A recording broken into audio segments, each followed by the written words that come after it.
ಪ್ರಿಯ ವೀಕ್ಷಕರೇ ನಮಸ್ಕಾರ. ನಾನು ಚಂದ್ರಶೇಖರ್ ಲಿಂಬೆಕೊಂಡ ಕೃಷಿ ಸಂಗಮ ಯೂಟ್ಯೂಬ್ ಚಾನಲ್ಗೆ ಇವತ್ತು ಸ್ವಾಗತ ಕೋರ್ತಾ ಇವತ್ತು ನಮ್ಮೊಂದಿಗೆ ನಟರಾಜರವರು ಇದ್ದಾರೆ. ನಮಸ್ಕಾರ ನಟರಾಜರೇ. ನಮಸ್ಕಾರ. ನಮಸ್ಕಾರ ಸರ್. ಇವತ್ತು ಅವಧಿಕ್ಕಿಂತ ಮೊದಲು ಮಳೆ ಬಂದಿದೆ ಸರ್. ಅದು ಮುಂದೆ ಅದಕ್ಕೆ ಏನು ಪರಿಣಾಮ ಬೀರ್ಬೋದು ಅಂತ ಕಾಫಿ ಗಿಡ ಮೇಲೆ ನೋಡಿ. ಇದು ನಮಗೆ ಅವಧಿಗಿಂತ ಮೊದಲೇ ಮಳೆ ಬಂದಿರೋದ್ರಿಂದ 13 ತಾರೀಕಿಗೆ ಮಳೆ ಬಂದಿದ್ದು. ಇವತ್ತು 13 ತಾರೀಕು ಲೆಕ್ಕ ಹಾಕಿ 14, 15, 16, 17, 18, 19, 20 ಅಲ್ಲಿಗೆ ಎಷ್ಟಾಯ್ತು? 8 ದಿವಸ ಆಯಿತು. ಇವತ್ತು ಎಷ್ಟು ತಾರೀಕು? 21 ತಾರೀಕು. ಅಂದರೆ 8-9 ದಿವಸಕ್ಕೆ ಹೂವು ಅರಳಕ್ಕೆ ಸಮಯ ತಗೊಳ್ತು. ಎಷ್ಟು ತಗೊಳ್ತು ಅಂತಂದರೆ ಆ್ಯಕ್ಚುಲಿ 8 ದಿವಸಕ್ಕೆ ಅರಳಬೇಕಿತ್ತು, 7 ದಿವಸಕ್ಕೆ ಅರಳಬೇಕಿತ್ತು. ಇದು 1 ದಿವಸ 2 ದಿವಸ ಹೆಚ್ಚಿಗೆ ತಗೊಳ್ತು. ಯಾಕೆ ತಗೊಳ್ತು ಅಂತಂದರೆ ಇದರಲ್ಲಿ ಹಾರ್ಮೋನು ಫಿಕ್ಸೇಷನ್ ಆಗಿರಲಿಲ್ಲ. ಈ ಚೆಡಿಯಲ್ಲಿ ನಿಧಾನ ಈ ಗಂಟುಗಳಲ್ಲಿ ಹಾರ್ಮೋನು ಫಿಕ್ಸೇಷನ್ ಆಗುತ್ತೆ. ಈ ಗಂಟುಗಳಲ್ಲಿ ಅದೇನಾಗ್ತದೆ, ನಿಧಾನ ಆಯಿತು. ಹಾಗಾಗಿ ಹೂವು ಅರಳಲಿಕ್ಕೆ 1 ದಿವಸ ಲೇಟ್ ಆಯಿತು. ಹಾಂ, ಈಗ ಮಳೆ ಬಂದಿದ್ದು ನಾವು ಕಾಫಿ ಎಲ್ಲ ಕೊಯ್ಲಿಲ್ಲ. ಈಗ ಏನು ಮಾಡಬೇಕು ಅಂತಂದ್ರೆ ನಾವು ಕಾಫಿ ಕೊಯ್ದ ತಕ್ಷಣ ನೀರು ಕೊಡಬೇಕು. ತಕ್ಷಣ ನೀರು ಕೊಡ್ಬೇಕಂದ್ರೆ ತಕ್ಷಣ ನೀರು ಕೊಡಬಾರ್ದು. ಯಾಕೆ ಗೊತ್ತುಂಟ? ಈ ಕೆಲವು ಗಂಟೆಗಳಲ್ಲೆಲ್ಲ ಇನ್ನು ಹೂವು ಆಗಲಿಲ್ಲ ನೋಡಿ. ಇದರಲ್ಲೆಲ್ಲ ಹೂವು ಬರ್ಲಿಕ್ಕಿದೆ. ಇನ್ನು ಬರ್ಲಿಕ್ಕಿದೆ. ಇನ್ನೊಂದು ಚಿಗುರಲ್ಲಿ ಹೂವು ಬರುತ್ತೆ. ಈ ಮಳೆ ಬಿದ್ರಿಂದ ಇನ್ನು ಚಿಗುರು ಬರುತ್ತೆ ನೋಡಿ. ಇದು ಈ ಚಿಗುರು ಬರುತ್ತೆ, ಇದರಲ್ಲೂ ಹೂವು ಬರುತ್ತೆ. ಹಾಗಾಗಿ ನಾವೇನ್ ಮಾಡ್ಬೇಕು, ಒಂದು ಹೂವಿಗೂ ಒಂದು ಮಳೆ ಬಂದು ನೀರು ಹಾಕಿದ್ದಕ್ಕೂ ಇನ್ನೊಂದು ನೀರಿಗೂ 20 ದಿವಸ ಗ್ಯಾಪ್ ಇದ್ರೆ, ಅಂದ್ರೆ 19 ದಿವಸ ನಂತರ ಇದ್ರೆ ಅದೇನಾಗ್ತದೆ, ನಮಗೆ ಪುನಃ ಒಂದು ಹೂವು ಬರ್ಲಿಕ್ಕೆ ಅವಕಾಶ ಆಗ್ತದೆ. ನೀವು 5-6 ದಿವಸಕ್ಕೆ ನೀರು ಹಾಕಿದ್ರೆ ಅಥವಾ 10-12 ದಿವಸಕ್ಕೆ ನೀರು ಹಾಕಿದ್ರೆ, 14 ದಿವಸ ಒಳಗಡೆ ನೀರು ಹಾಕಿದ್ರೆ ನಿಮಗೇನಾಗ್ತದೆ, ಇನ್ನೊಂದು ನೀರಿಗೆ ಅದು ಹೂವು ಹೋಗುತ್ತೆ, ರನ್ನಿಂಗ್ ಆಗ್ತದೆ, ಶಿಫ್ಟ್ ಆಗ್ತದೆ, ಇನ್ನೊಂದು ಹೂವಿಗೆ ಆಗ್ತದೆ. ಆಗ ನಮ್ಗೇನಾಗ್ತದೆ, ಇನ್ನೊಂದ್ಸರಿ ಕಾಫಿ ಕೊಯ್ಯಕ್ಕೆ ಒಂದು ಎಳ್ತಿರುತ್ತೆ, ಒಂದು ಹಣ್ಣು ಆಗುತ್ತೆ, ಮಿಕ್ಸೆಡ್ ಆಗ್ತದೆ. ಹಾಗಾಗಿ ನಾವೇನು ಮಾಡಬೇಕು, ಸುಮಾರು ಈಗ ಒಂದು ನಮ್ಮಲ್ಲೆಲ್ಲ 3 ಇಂಚ್ ಬಂದಿದೆ, ಕೆಲವರಿಗೆ 80 ಸೆನ್ಸಿಂದ ಬಂದಿದೆ. 80 ಸೆನ್ಸು 1 ಇಂಚಿಂದ ಮೇಲೆ ಬಂದವರೆಲ್ಲ ಒಂದು 20 ದಿವಸ ಗ್ಯಾಪ್ ಮೇಂಟೈನ್ ಮಾಡ್ಬೋದು. 14 ದಿವಸ ತೇವಾಂಶ ಇದ್ದೇ ಇರುತ್ತೆ ಭೂಮಿಯಲ್ಲಿ. 20 ದಿವಸ ಗ್ಯಾಪ್ ಮೇಂಟೈನ್ ಮಾಡಿ 20 ದಿವಸಕ್ಕೆ ಹೊಡೆದ್ರೆ ಆವಾಗ ಏನಾಗ್ತದೆ, ಪೂರ್ಣ ಪ್ರಮಾಣದ ಹೂವು ಆಗ್ತದೆ. ಹಾಗೆ ಈಗ ನೀರು ಈಗ 2ನೇ ರೌಂಡ್ ನೀರು ಹೊಡಿಬೇಕಾದ್ರೆ ಅದ್ರ ಜೊತೆಗೆ ಗೊಬ್ಬರ ಹಾಕ್ಬೇಕಾಗುತ್ತೆ. ಅಂದ್ರೆ ಮೊದಲು ಎಲ್ಲರೂ ಹೆಚ್ಚಾಗಿ ನಮ್ಮ ಕಾಫಿ ಬೋರ್ಡ್ನ CCRIನ ಸಲಹೆ ಏನಂತ ಹೇಳಿದ್ರೆ, ನೀವು ನೀರಿನ ಜೊತೆಗೆ ಗೊಬ್ಬರ ಕೊಡಿ ಅಂತ ಹೇಳ್ತಾರೆ. ನೀರಿನ ಜೊತೆಗೆ.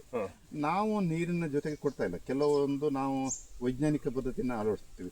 ನೀರಿನ ಜೊತೆಗೆ ಗೊಬ್ಬರ ಕೊಡೋದ್ರಿಂದ ಏನಾಗ್ತದೆ, ಈ ಬಡ್ಸ್ ಎಲ್ಲ ದೊಡ್ಡದಾಗಿ ಹೂವು ದೊಡ್ಡದಾಗಿ ಹರಡುತ್ತೆ. ಇದು ಇಷ್ಟು ದೊಡ್ಡ ಹರಡುತ್ತೆ. ಈ ಗಂಟೆಲ್ಲ ಮುಚ್ಕೊಳ್ತದೆ.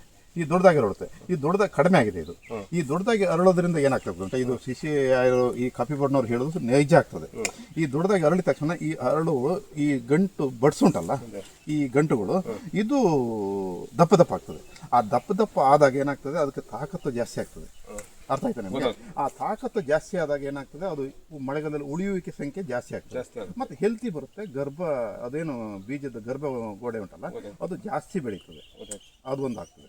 ಅದಕ್ಕೆ ನಾವೇನು ಮಾಡ್ತೀವಿ ಅಂತ ಹೇಳಿದ್ರೆ, ಈ ಹೂವಿನ ಟೈಮಲ್ಲಿ ನಾವು ಗೊಬ್ಬರ ಹಾಕಿದೆ, ಈ ಫಸ್ಟ್ನೇ ಮಳೆ ನೀರು ಹಾಕೋತಿಗೆ ನಾವು ಗೊಬ್ಬರ ಹಾಕಿದ್ರೆ ಅದೇನಾಗ್ತದೆ, ಜೇನುಹುಳದ ಮೇಲೆ ಪರಿಣಾಮ ಆಗ್ತದೆ, ಸ್ವಲ್ಪ ಕೆಮಿಕಲ್ ಆಗ್ತದೆ, ಅದು ಸ್ಮೆಲ್ಲಿಗೆ ಜೇನುಹುಳ ಬರೋದಿಲ್ಲ ಅಂತ ಹೇಳಿ ನಾವೇನ್ ಮಾಡ್ತೀವಿ, ಅದನ್ನ 2ನೇ ರೌಂಡಿಗೆ ಹಾಕ್ತೀವಿ. ಹೂ ಮಾಜಿದ ಮೇಲೆ, ಹೂ ಆರಿದ ಮೇಲೆ, ಒಣಗಿದ ಮೇಲೆ ನಾವು 2ನೇ ರೌಂಡಿಗೆ ನೀರು ಕೊಡ್ತೀವಲ್ಲ, 14 ದಿವಸ ಹಾಕ್ತೀವಿ. ಆದ್ರೆ ಇದ್ರಷ್ಟು ಒಳ್ಳೇದಲ್ಲ ಅದು. ಅಂದ್ರೆ ಒಂದು ನಮ್ಗೆ ಜೇನುಹುಳಕ್ಕೆ ತೊಂದರೆ ಆಗ್ತದೆ, ಪ್ರಕೃತಿ ತೊಂದರೆ ಆಗುತ್ತೆ ಅಂತ ಹೇಳಿ ಸ್ವಲ್ಪ ನಾವೇನ್ ಮಾಡ್ತೀವಿ, 2ನೇ ರೌಂಡಿಗೆ ಶಿಫ್ಟ್ ಮಾಡ್ತೀವಿ.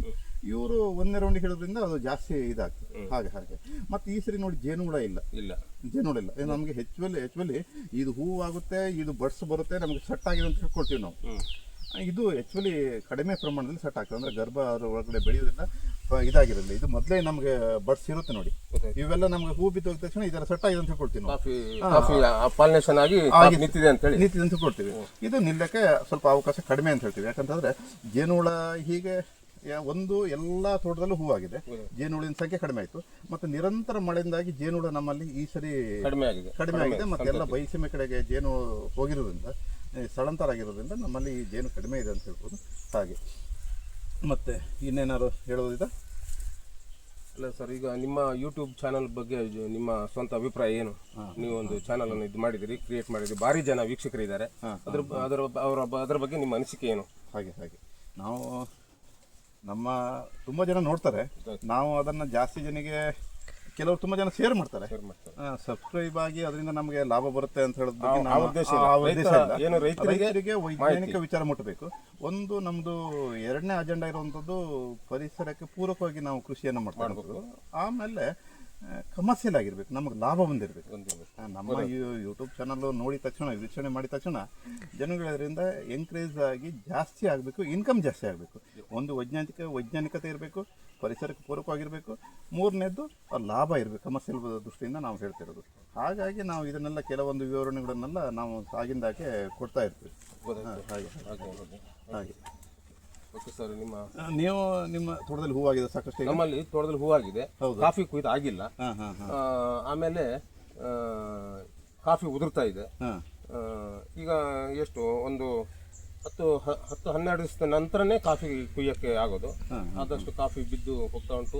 ಕಾಫಿ ಕುಯ್ದ ತಕ್ಷಣ ಒಂದು 20 ದಿವಸ ಗ್ಯಾಪಲ್ಲಿ ಒಂದು 25 ದಿವಸ ಆದ್ರೆ ನೀರಾವರಿ ಮಾಡಲೇಬೇಕು. ನೀರಾವರಿ ಮಾಡಲೇಬೇಕು. ಆ ನಂತರ ನೀವು ಆಗಕ್ಕೆ ಗೊಬ್ಬರ ಕೊಡಬೇಕು. ಆ ನಂತರ ನೀವು ನಿರಂತರವಾಗಿ ಒಂದು 15 ದಿವಸ, 16 ದಿವಸ, 20 ದಿವಸ ಗ್ಯಾಪಲ್ಲಿ ನೀರನ್ನು ಕೊಡ್ತಾ ಇರಬೇಕು. ಆಗ ಸಸ್ಯದ ಬೆಳವಣಿಗೆ ಜಾಸ್ತಿ ಆಗುತ್ತೆ, ಗರ್ಭಕೋಶ ಜಾಸ್ತಿ ಬೆಳವಣಿಗೆ ಚೆನ್ನಾಗಿರ್ತದೆ, ಹೂನು ಇದಾಗುತ್ತೆ. ಹಾಗಾಗಿ ಧನ್ಯವಾದಗಳು. ಮಾಹಿತಿ